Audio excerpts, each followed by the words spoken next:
پہلی جنگ عظیم کے بعد جرمنی کے حالات اور معیشت بری طرح لڑکھڑا چکے تھے اور ہائزنبرگ جیسے نوجوانوں کے لیے جرمنی کی ہار ناقابل برداشت تھی، کیونکہ وہ جرمنی سے بہت محبت کرتے تھے۔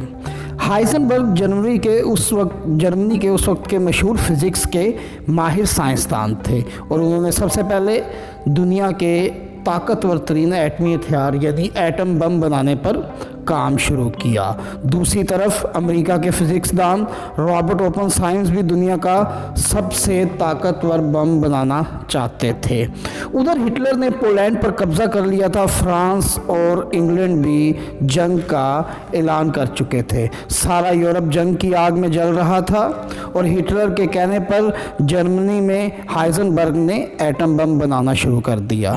لیکن جب جرمنی میں ہائزنبرگ نے ایٹم بم بنانا شروع کیا تو اسی وقت البرٹ آئنسٹائن نے امریکی صدر کو خط لکھا کہ جرمنی کے سب سے بڑے فزکس کے سائنسدان ہائزنبرگ ایک ایسا سپر ہتھیار بنا رہے ہیں جو چند سیکنڈ میں پورے شہر کو نیست و نابود کر دے گا۔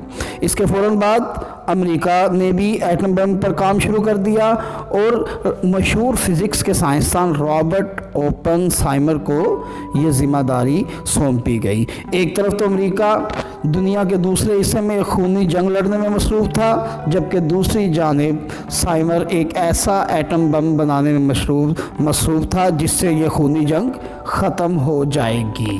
جرمنی اور امریکہ ایٹم بم بنانے کی دوڑ میں بہت آگے جا چکے تھے اور یہ دوڑ بہت خطرناک تھی، کیونکہ سب جانتے تھے کہ اگر جرمنی نے ایٹم بم بنا لیا تو سارا کھیل ختم ہو جائے گا اور ہٹلر ایٹم بم چلانے میں بالکل دیر نہیں کرے گا۔ لیکن تب ہی جرمنی کو ایک جھٹکا لگا کہ تجربے کے دوران کسی معمولی خرابی کی وجہ سے چھوٹا بم پھٹ گیا۔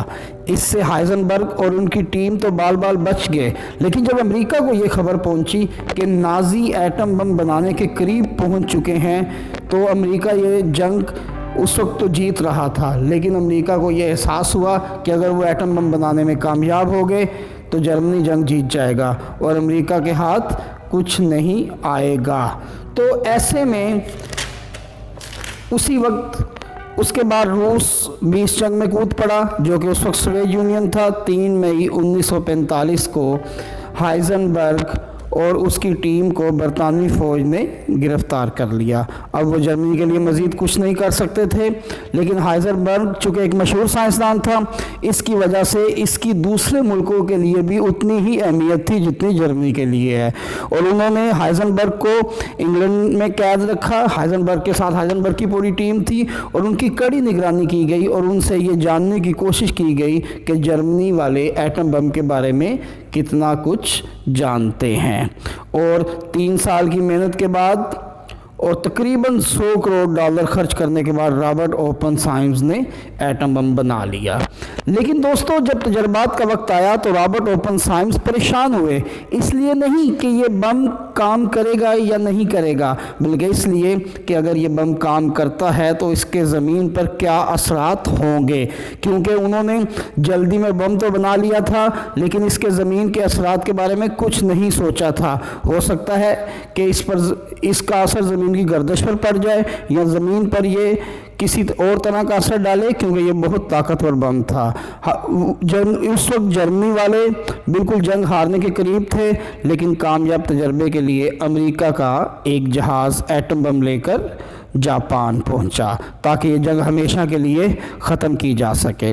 ہیروشیما دنیا کا وہ پہلا بدقسمت شہر تھا جس پر دنیا کا پہلا ایٹم بم گرایا گیا اور 3 دن بعد دوسرا ایٹم بم ناگاساکی پر گرایا گیا۔ یوں جنگ عظیم تو ختم ہو گئی۔